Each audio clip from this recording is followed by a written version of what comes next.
Hello and welcome back to my YouTube channel. Hope are all doing well. तो आज हम हिमाचल के कुछ एक क्वेश्चंस को डिस्कस करेंगे। ये क्वेश्चंस आपके प्रीवियस एग्जाम्स में पूछे गए हैं, तो संभावना है कि आपके आने वाले एग्जाम्स में पूछे जा सकते हैं।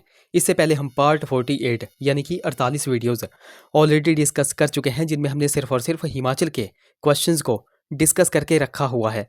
तो अगर आपने वो वाली वीडियोस अभी तक नहीं देखी है तो इस वीडियो के डिस्क्रिप्शन में जाएं, वहां पर हिमाचल क्वेश्चंस करके लिंक दिया गया होगा, उस लिंक पर क्लिक करके आप उन वीडियोस को देख सकते हैं। बाकी आज हम पार्ट नंबर 49 को डिस्कस करेंगे और इन क्वेश्चंस को हम बिल्कुल डिटेल में डिस्कस करेंगे। बाकी अभी तक अगर आपने हमारे चैनल को सब्सक्राइब नहीं किया है तो चैनल को सब्सक्राइब कर दें, साथ में बेल आइकन को जरूर प्रेस करें, साथ में इस वीडियो को लाइक जरूर कर दें। सो क्वेश्चन नंबर 1 की बात करें। जतोग विद्रोह का नेतृत्व जो है तो किसने किया था? Who led the Jatog revolt? यानी कि यहाँ पर आपसे सिंपल पूछा गया है। आपको भी पता है कि जतोग में विद्रोह हुआ था और कब हुआ था? 1857 की क्रांति के समय हुआ था। अब आपको पता है कि 1857 की जब क्रांति हुई थी तो उसमें इंडिया ने किस तरह से पार्टिसिपेट किया था, उसमें हमारे क्रांतिकारियों ने किस तरह से पार्टिसिपेट किया था। तो हमारे क्रांतिकारियों में से हिमाचल में भी एक आते हैं, तो वह कौन थे? तो वो थे भीम सिंह। ऑप्शन बी यहाँ पर करेक्ट हो जाएगा। तो जतोग विद्रोह जो 1857 में हुआ था, यहाँ पर हुआ क्या था? यहाँ पर कुछ एक जो लोग थे, यानी कि जो सूबेदार भीम सिंह थे, उन्हीं के नेतृत्व में जतोग छावनी और वहां के खजाने पर जो है तो कब्जा कर लिया गया था। तो यही था जतोग विद्रोह, जो कि आपको ध्यान में रखना है। ये स्टार्ट शायद कसौली से हुआ था और जाते जाते है जतोग में चल पड़ा था। तो ये आपको ध्यान में रखना है। अब जतोग विद्रोह का नेतृत्व आपको पता चल गया कि किन्होंने किया था, तो वो किया था सूबेदार भीम सिंह ने। ये आपको यहाँ पर ध्यान में रखना है। अब एक और क्वेश्चन एग्जाम में बनता है कि सूबेदार भीम सिंह किस बटालियन से संबंधित थे? तो ये भी आपको ध्यान में रखना है। यह नसीरी बटालियन से संबंधित थे, जो कि एक गोरखा रेजिमेंट के अंडर आती है। ये आपको यहाँ पर पता चल गया। अब 2-3 क्वेश्चंस मैं आपको और भी बताऊंगा जो कि आपने ध्यान में रखने हैं। बेसिकली देखो, आपको पता है कि 1857 की क्रांति के समय क्या क्या हुआ होगा। ओके, बाद में चल करके ये जो जतोग विद्रोह है, इसको जो है तो स्थगित करना पड़ा था। अब स्थगित क्यों करना पड़ा था? क्योंकि ये जो सूबेदार भीम सिंह थे, इनको कहीं से भी कुछ भी हेल्प यहाँ पर नहीं मिल रही थी, किसी का भी सहयोग यहाँ पर नहीं मिल रहा था। तो पहले तो आपको यही ध्यान में रखना है। अब 2-3 पॉइंट्स मैं आपको यहाँ पर बता देता हूँ। ये जो जतोग विद्रोह है, इससे एक क्वेश्चन बनता है। आपसे यहाँ पर क्वेश्चन पूछा जाता है बुद्धि सिंह के बारे में।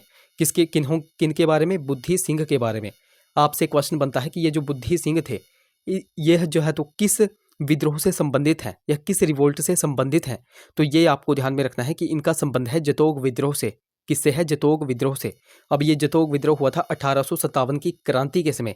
अब आपको भी पता है कि 1857 की क्रांति से बहुत से क्वेश्चंस एग्जाम में बनते हैं।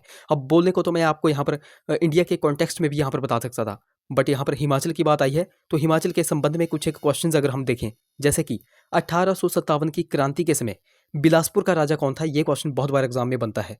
तो बिलासपुर का राजा कौन था? तो वो था हीरा सिंह। कौन था? हीरा सिंह। ये क्वेश्चन एग्जाम में बना हुआ है, जो कि आपको ध्यान में रखना है। और बिलासपुर को ही पहले क्या कहते थे? तो वो कहते कहलूर। यानी कि कहलूर के राजा कौन थे? तो वो थे हीरा चंद। यहाँ पर एक और क्वेश्चन एग्जाम में बनता है कि 1857 की क्रांति के समय चंबा का राजा कौन था? तो चंबा का राजा श्री सिंह था। कौन था? श्री सिंह। ये भी आपको ध्यान में रखना है। ये 2 क्वेश्चंस बहुत बार एग्जाम में बन चुके हैं, जो कि आपको ध्यान में रखने हैं। अब उसी तरह कुछ और भी क्वेश्चंस की अगर बात करें, जैसे कि 1857 की क्रांति के समय शिमला के डिप्टी कमिश्नर कौन थे? ये वाला क्वेश्चन भी एग्जाम में बनता है। तो वो थे लॉर्ड विलियम हे। कौन थे? लॉर्ड विलियम हे। तो ये कुछ एक क्वेश्चंस हमने यहाँ पर देखे, जो कि आपको ध्यान में रखने हैं। ये क्वेश्चंस बहुत बार एग्जाम में बन चुके हैं।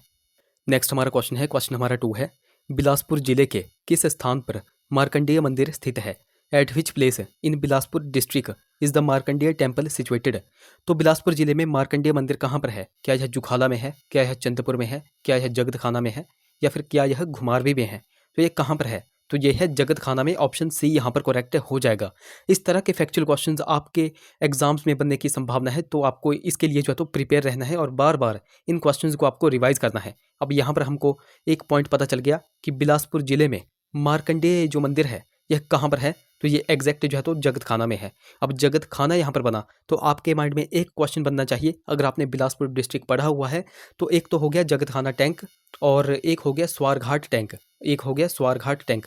इन दोनों टैंकों का निर्माण किन्होंने करवाया था? कब कब करवाया था? ये क्वेश्चन आपको पता होना चाहिए। तो देखो, जगत खाना टैंक हो गया और स्वारघाट टैंक हो गया।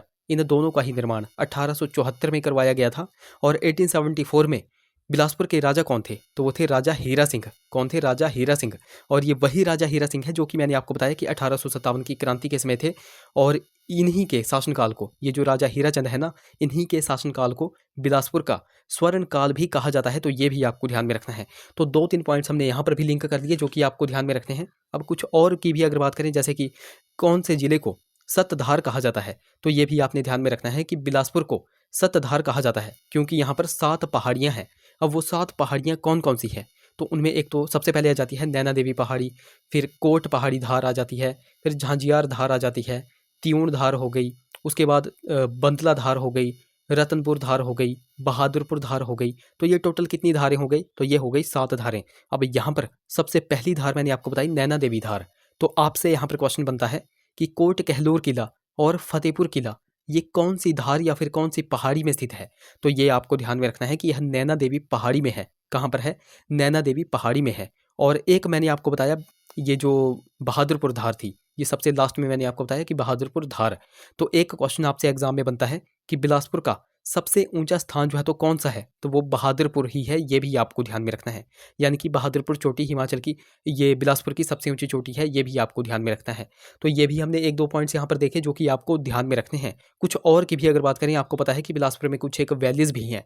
तो वैलीज कौन कौन सी हैं? तो उनमें सतलुज वैली हो गई, चैंतो वैली हो गई, दावी वैली हो गई। तो ये कहाँ पर है? तो ये है बिलासपुर में। ये भी आपको ध्यान में रखना है। अच्छा, बिलासपुर में रंग महल है। तो आपसे क्वेश्चन बनता है कि बिलासपुर के रंग महल का निर्माण कब करवाया गया था और कौन से राजा ने करवाया था? तो ये भी आपको ध्यान में रखना है कि बिलासपुर में रंग महल का निर्माण जो है तो 1900 में करवाया गया था। कब करवाया गया था? 1900 ईस्वी में। और किसके द्वारा करवाया गया था? तो उस समय बिलासपुर के राजा थे विजय चंद। कौन थे? विजय चंद। ये भी आपको ध्यान में रखना है। और बिलासपुर के अंतिम राजा कौन थे? तो वो थे आनंद चंद। और बिलासपुर को कब हिमाचल प्रदेश का 5वां जिला बनाया गया था? तो कब बनाया गया था? 1 जुलाई 1954 1954 को बनाया गया था। ये भी आपको ध्यान में रखना है। ये कुछ इंपॉर्टेंट क्वेश्चंस हैं जो कि आपको ध्यान में रखने हैं। अच्छा, 2 क्वेश्चंस मैं आपको और जो है तो बिलासपुर के बारे में बता देता हूँ जिनमें कुछ एक स्टूडेंट्स कंफ्यूज होते हैं। तो एक तो आ जाता है गुग्गा मेला और एक आ जाता है मारकंडा मेला। तो ये भी आपको ध्यान में रखना है कि गुग्गा मेला बिलासपुर के गेहड़वी में लगता है, जबकि ये जो मारकंडा मेला है यह बिलासपुर के जुखाला में लगता है।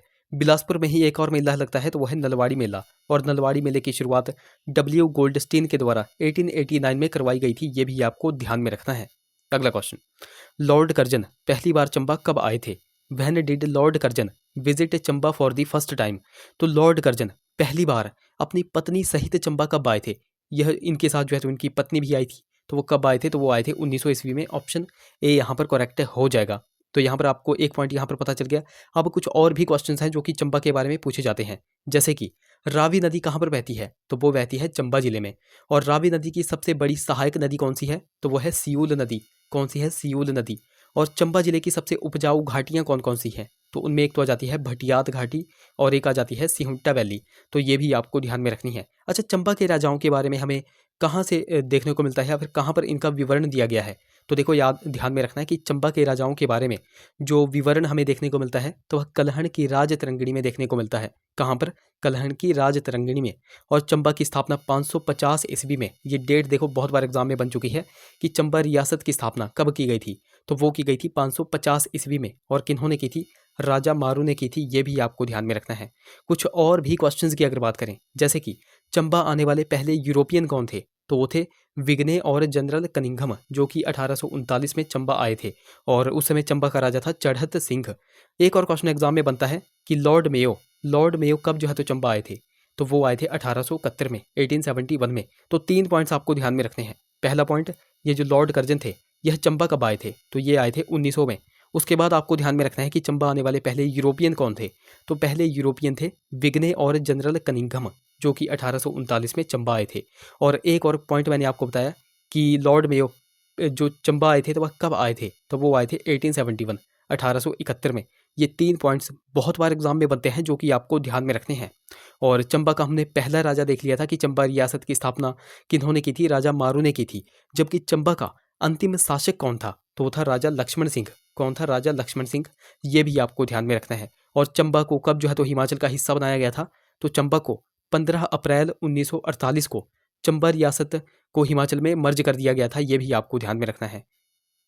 एक क्वेश्चन मैं आपसे यहाँ पर पूछता हूँ, ये क्वेश्चन बहुत बार एग्जाम में बन चुका है कि चंबा सेवक संघ की स्थापना कब की गई थी। ये आप नीचे कमेंट्स में बताओ कि चंबा सेवक संघ की स्थापना कब की गई थी। बाकी अभी तक अगर आपने हमको टेलीग्राम और इंस्टाग्राम पे फॉलो नहीं किया है तो वहाँ पर जाकर फॉलो कर ले, लिंक आपको डिस्क्रिप्शन में मिल जाएगा।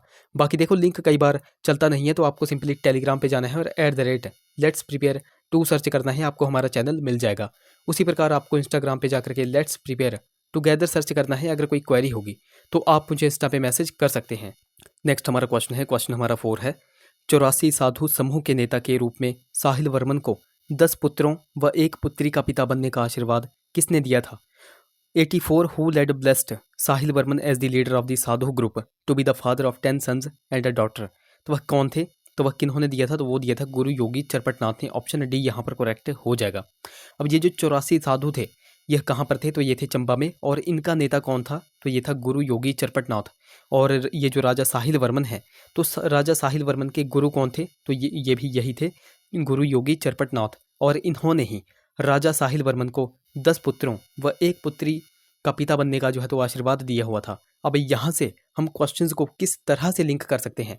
सबसे पहला और सबसे बेसिक सा क्वेश्चन यहाँ पर बन जाएगा कि ये जो साहिल वर्मन थे तो इनके बारे में एक क्वेश्चन बनता है कि चंबा शहर की स्थापना किन के द्वारा की गई थी। तो ये आपको ध्यान में रखना है कि चंबा शहर की स्थापना साहिल वर्मन के द्वारा 920 ईस्वी में की गई थी। कब की गई थी, 920 ईस्वी में। और ये जो राजा साहिल वर्मन है, मैंने आपको यहाँ पर बताया 10 पुत्र व 1 पुत्री बनने का आशीर्वाद दिया था। तो ये जो 1 पुत्री हैं इनका नाम क्या था, तो इनका नाम था चंपावती। और चंपावती के नाम पर ही जो है तो इन्होंने चंबा शहर की स्थापना की थी, यानी कि चंबा का नाम रखा था। ये भी आपको ध्यान में रखना है। अब इनके बारे में बहुत से क्वेश्चन एग्जाम में बनते हैं, जैसे कि इनकी पत्नी का क्या नाम था, तो राजा साहिल वर्मन की पत्नी का क्या नाम था, रानी नैना देवी। क्या नाम था, रानी नैना देवी। और ये वही राना नैना देवी हैं जिन्होंने चंबा शहर में पानी की किल्लत को दूर करने के लिए अपना आत्म बलिदान भी दिया था। और इन्हीं के आत्म बलिदान के रूप में जो तो एक मेला लगता है, कहाँ पर लगता है, चंबा में लगता है। तो उस मेले का नाम क्या है, तो उस मेले का नाम है सूही मेला। ये भी आपको ध्यान में रखना है। इन्हीं की याद में जो है तो सूही मेला मनाया जाता है, जो कि आपको पता होना चाहिए। और भी क्वेश्चंस एग्जाम में बनते हैं, जैसे कि राजा साहिल वर्मन ने चंबा में लक्ष्मी नारायण का मंदिर बनवाया, उसके बाद चंद्रशेखर यानी कि साहू का मंदिर बनवाया, कामेश्वर मंदिर का निर्माण करवाया। तो ये भी आपको ध्यान में रखने हैं। अब कुछ और भी क्वेश्चंस की अगर बात करें, जैसे कि इन्होंने एक चकली मुद्रा चलाई हुई थी जो कि एक तांबे की मुद्रा थी, तो ये भी आपको पता चल गया। अब चंबा के बारे में हमने थोड़े बहुत क्वेश्चन जो है तो प्रीवियस क्वेश्चन में ही देख लिए थे। तो चलो कुछ और भी क्वेश्चंस की अगर बात करें, जिनमें एक क्वेश्चन यहाँ पर बनता है कि चंबा में नाडा महल है और चंबा में ही रंग महल है। तो चंबा में नाडा महल और रंग महल का निर्माण किन्होंने करवाया था, कौन से राजा ने करवाया था, तो वो करवाया गया था उम्मेद सिंह के द्वारा। ये आपको यहाँ पर पता चल गया। चंबा में ही भूरी सिंह म्यूजियम है, और भूरी सिंह म्यूजियम की स्थापना 1908 में किन के द्वारा की गई थी, तो राजा भूरी सिंह के द्वारा जो है तो चंबा में भूरी सिंह म्यूजियम की स्थापना की गई थी। तो ये भी आपको यहाँ पर पता चल गया। उसके बाद आपसे क्वेश्चन बनता है कि चंबा के भटियात में कृषि आंदोलन कब हुए थे। इस तरह के क्वेश्चंस बनने की संभावना है, जो कि आपको ध्यान में रखना है। तो चंबा के भटियात में कृषि आंदोलन हुए थे, तो वो हुए थे 1896 में। ये भी आपको ध्यान में रखना है। तो ये कुछ एक क्वेश्चंस हमने यहाँ पर देखे जो कि आपको ध्यान में रखने हैं। नेक्स्ट हमारा क्वेश्चन है, क्वेश्चन हमारा 5 है, जागथार किस जिले में है। तो जागथार इज इन विच डिस्ट्रिक्ट। तो आपको पता है कि जागथार कहाँ पर है, तो यह है डिस्ट्रिक्ट हमीरपुर में। ऑप्शन सी यहाँ पर करेक्ट हो जाएगा। अब कुछ और भी धारे हैं, कुछ और भी इंपॉर्टेंट क्वेश्चंस हैं जो कि मैं आपको यहाँ पर बताऊंगा, जिनमें सबसे पहला क्वेश्चन आपसे पूछा जाता है कि गयास पर्वत शिखर कहाँ पर है, कौन सी जगह पर है। तो ये भी आपको ध्यान में रखना है कि गयास पर्वत शिखर ये है पांगी वैली में। और पांगी वैली कहाँ पर पड़ती है, तो ये पड़ती है डिस्ट्रिक्ट चंबा में। उसी तरह आपसे क्वेश्चन बनता है कि नोहतांग पर्वत कहाँ पर है। तो ये भी आपको ध्यान में रखना है कि ये जो नोहतांग पर्वत है ये है लाहौल में। कहाँ पर है, लाहौल में। ये भी आपको पता चल गया। अब चूड़धार चोटी कहाँ पर है, ये वाला क्वेश्चन भी एग्जाम में बनता है। तो चूड़धार चोटी कहाँ पर है, तो ये है डिस्ट्रिक्ट सिरमौर में। और इसकी टोटल ऊंचाई कितनी है, तो इसकी टोटल ऊंचाई है 11,966 फीट। ये भी आपको ध्यान में रखना है। अब उसी तरह आपसे पूछा जाता है बकरोटा हिल्स, तो ये कहाँ पर है। तो बकरोटा हिल्स भी आपको ध्यान में रखना है कि यह है डलहौजी में, चंबा के डलहौजी में। ये भी आपको पता चल गया। अब कुछ और भी क्वेश्चंस की अगर बात करें, जिनमें एक क्वेश्चन बनता है कि किन्नर कैलाश, कि किन्नर कैलाश चोटी जो है तो कहाँ पर है। ये भी आपको ध्यान में रखना है कि ये जो किन्नर कैलाश चोटी है ये है किन्नौर डिस्ट्रिक्ट में। और एक कैलाश चोटी जो है तो चंबा में भी है, वो भी आपको ध्यान में रखना है। उसी तरह आपसे क्वेश्चन और भी पूछे जाते हैं, जिनमें एक क्वेश्चन है कि धौलाधार और पीर पंजाल श्रृंखला किस क्षेत्र में पाई जाती हैं। तो ये पाई जाती है मध्य हिमालय में, ये भी आपको ध्यान में रखना है। इस तरह के क्वेश्चंस आपके एग्जाम में बनने की संभावना है, जो कि आपको पता होने चाहिए। नेक्स्ट क्वेश्चन की बात करें, क्वेश्चन नंबर हमारा 6 है, बुशहर रियासत में रीत विवाह की प्रथा किस वर्ष से समाप्त कर दी गई थी? In which year was the practice of custom marriage abolish in Bushahr state? तो बुशहर में रीत विवाह की प्रथा कब समाप्त की गई थी? 1925 में। ऑप्शन बी यहाँ पर करेक्ट हो जाएगा। अब रीत विवाह क्या था? देखो, एक तरफ है लड़का और एक तरफ है लड़की, इन दोनों की शादी हो गई। तो शादी हो गई, बाद में इनमें तनाव हो गया। तो तनाव हो गया तो यहाँ पर लड़की जो है तो तलाक मांगेगी। तो तलाक मांगेगी यानी कि वह अपने जो है तो मायके चले जाएगी। तो लड़की का जो पिता होता है ना, जो लड़की का फादर होता है, तो वो क्या करता है, जब भी शादी हुई होती है तो ये जो लड़का होता है जिसने पूरा का पूरा खर्चा यहाँ पर करवाया होता है, जैसे कि लड़की को आभूषण दिए होते हैं, गहने दिए होते हैं और कपड़े वगैरह दिए होते हैं और भी अन्य खर्चे होते हैं, तो इन सारे खर्चों को क्या कहा जाता है? रीत की राशि कहा जाता है। तो जब भी इन दोनों के बीच में तनाव हो जाता है और तो क्या होता है, ये जो लड़की का पिता होता है इसको जो है तो रीत की राशि वापिस लड़के को देनी पड़ती है। तो रीत की राशि वापिस जो है तो लड़के को देनी पड़ती है और साथ में 1 रुपया देना पड़ता है। तो इसको कहा जाता है रीत। ये भी आपको पता चल गया। तो बुशहर में रीत विवाह की प्रथा किस वर्ष से समाप्त की गई थी? तो ये की गई थी 1925 में। ये आपको यहाँ पर ध्यान में रखना है। अब यहाँ पर आई होप आपको ये क्वेश्चन यहाँ पर समझ में आ गया होगा। और भी कुछ अन्य क्वेश्चन यहाँ पर बनते हैं, जैसे कि बेट हो गया, बिगार हो गया। तो बेट और बिगार क्या था? तो बेट और बेगार यानी कि लोगों से बिना मजदूरी के काम करवाने की प्रथा थी बेट या फिर बेगार। ये भी आपको ध्यान में रखना है। उसी तरह कुछ और भी क्वेश्चंस बनते हैं, जैसे कि शिमला से क्वेश्चन बनता है कि शिमला में किसने जो है तो बेगार प्रथा के विरुद्ध सबसे पहले आवाज़ उठाई थी? तो वो उठाई थी सैमुअल इवांस स्टोक्स ने। एक और क्वेश्चन एग्जाम में बनता है कि किस रियासत ने 1939 में बेगार प्रथा को समाप्त करने की मांग की थी? तो वो की थी धामी रियासत ने। ये क्वेश्चन एग्जाम में बन चुका है और बनने की संभावना है, जो कि आपको ध्यान में रखना है। तो ये 2-3 क्वेश्चंस आपको ध्यान में रखने हैं। नेक्स्ट हमारा क्वेश्चन है, एंटीक्विटीज ऑफ चंबा स्टेट पुस्तक के लेखक कौन है? तो वह कौन है? APF हार्डकोट है, AH फ्रैंक है, JPH वोगल है या फिर शांता कुमार है? तो वह कौन है? तो एंटीक्विटीज ऑफ चंबा स्टेट, इस पुस्तक के लेखक हैं JPH वोगल। ऑप्शन सी यहाँ पर करेक्ट हो जाएगा। अब आपको भी पता है बहुत सी पुस्तकें एग्जाम में बनती हैं जो कि आपको ध्यान में रखनी है, जिनमें सबसे पहली मैं अगर आपको बताऊं किन्नर देश। तो किन्नर देश यह पुस्तक किन्होंने लिखी है? तो ये लिखी है राहुल सांस्कृत्यान ने। और राहुल सांस्कृत्यान ने ही एक और पुस्तक लिखी है हिमालय परिचय। कौन सी लिखी है? हिमालय परिचय। तो ये भी आपको ध्यान में रखना है। उसी तरह आपसे क्वेश्चन यहाँ पर बनता है कि त्रिगर्त पुस्तक जो है तो किन्होंने लिखी है? तो त्रिगर्त पुस्तक भी आपको ध्यान में रखना है, यह VC ओहरी के द्वारा लिखी गई है। उसी तरह आपसे यहाँ पर क्वेश्चन बनता है शिमला अतीत और वर्तमान, ये पुस्तक किसके द्वारा लिखी गई है? तो ये पुस्तक EJ बक के द्वारा लिखी गई है। ये भी आपको ध्यान में रखना है। किनके द्वारा? EJ बक के द्वारा। ये भी आपको ध्यान में रखना है। उसी तरह कांगड़ा पेंटिंग्स, ये पुस्तक इन्होंने लिखी है? तो ये लिखी है MS रंधावा ने। ये भी आपको पता चल गया। उसी तरह क्वेश्चंस और भी पूछे जाते हैं, जिनमें एक तो आ जाता है तारीख रियासत सिरमौर, यह किन्होंने लिखी थी? तो ये वाली पुस्तक जो है तो रंजौर सिंह के द्वारा लिखी गई थी। और की भी अगर बात करें, जिनमें एक आ जाती है हिमालयन सर्किट। तो हिमालयन सर्किट ये पुस्तक जो है तो GD खोसला के द्वारा लिखी गई थी। किनके द्वारा? GD खोसला के द्वारा। कुलूत देश की कहानी हो गई, जो कि लाल चंद्र प्रार्थी के द्वारा लिखी गई थी। फिर हिमालयन परिचय मैंने आपको बताया राहुल सांस्कृत्यान के द्वारा लिखी गई थी। उसी तरह जियोग्राफी ऑफ हिमाचल प्रदेश, ये पुस्तक इनके द्वारा लिखी गई थी। तो यह KL जोशी के द्वारा लिखी गई थी। तो ये कुछ एक पुस्तकें मैंने आपको यहाँ पर बता दी, जो कि आपको ध्यान में रखनी है। अच्छा, यहाँ से भी मैं आपसे क्वेश्चन पूछता हूँ। क्वेश्चन है कि शांता कुमार ने कौन कौन सी पुस्तकें लिखी हुई हैं? ये मैं आपको बहुत बार करवाता हूँ, ये आप नीचे कमेंट्स में बता दो। नेक्स्ट हमारा क्वेश्चन है, क्वेश्चन हमारा 8 है, भूरी सिंह संग्रहालय की स्थापना कब की गई थी? तो when was Bhuri Singh museum establish? अब ये वाला क्वेश्चन मैंने आपको प्रीवियस क्वेश्चन में ही बता दिया था कि भूरी सिंह संग्रहालय की स्थापना चंबा में 1908 में भूरी सिंह के द्वारा की गई थी। ऑप्शन बी यहाँ पर करेक्ट हो जाएगा। अब चंबा की यहाँ पे बात आ गई, तो चंबा के से संबंधित बहुत से क्वेश्चन हमने ऑलरेडी डिस्कस कर लिए हैं, तो ज़्यादा हम डिस्कस नहीं करेंगे। जो पढ़ाया है वही आपको ध्यान में रखना है। नेक्स्ट क्वेश्चन की बात करें, क्वेश्चन नंबर हमारा 9 है, मंडी शहर किस नदी के किनारे बसा हुआ है? Mandi city is situated on the bank of which river? तो मंडी शहर किस नदी के किनारे बसा है? तो वो बसा है व्यास के किनारे। ऑप्शन डी यहाँ पर करेक्ट हो जाएगा। एक और क्वेश्चन एग्जाम में बनता है कि नादौन, जो कि हमीरपुर जिले में है, तो नादौन किस नदी के किनारे बसा हुआ है? तो वो भी ब्यास नदी के किनारे ही बसा हुआ है। ये भी आपको ध्यान में रखना है। और ये वाला क्वेश्चन जो है तो एग्जाम में बन चुका है, तो ये भी आपको ध्यान में रखना है। अब मंडी की यहाँ पे बात आई है, तो मंडी से संबंधित कुछ क्वेश्चंस मैं आपको करवाऊंगा, जो कि आपने ध्यान में रखने हैं। तो सबसे पहला क्वेश्चन अगर आपसे पूछें कि मियाँ जीपू, ये देखो ये होते हैं फैक्चुअल क्वेश्चंस। इस तरह के क्वेश्चंस बहुत बार बन जाते हैं। मियाँ जीपू का संबंध किस रियासत से है? उसी तरह आपसे पूछा जाता है रानी खैरगढ़ी, तो रानी खैरगढ़ी हो गई, फिर मियाँ जीपू हो गए, इनका संबंध किस रियासत से था? तो इनका संबंध मंडी रियासत से था, ये भी आपको ध्यान में रखना है। अब मंडी की गदर पार्टी से संबंधित थे हिरदा राम, तो हिरदा राम भी आपसे पूछा जाता है कि इनका संबंध किस रियासत से था? तो इनका संबंध भी कहाँ से था? मंडी रियासत से था, ये भी आपको ध्यान में रखना है। और मंडी में आपको ध्यान में रखना है कि मंडी रियासत में अंग्रेजों के विरुद्ध विद्रोह करने वाले नेता कौन थे? तो वो थे गदर पार्टी, और गदर पार्टी के नेता कौन थे? तो वो थे हरदेव। ये भी क्वेश्चन एग्जाम में बन सकता है, तो ये भी आपको ध्यान में रखना है।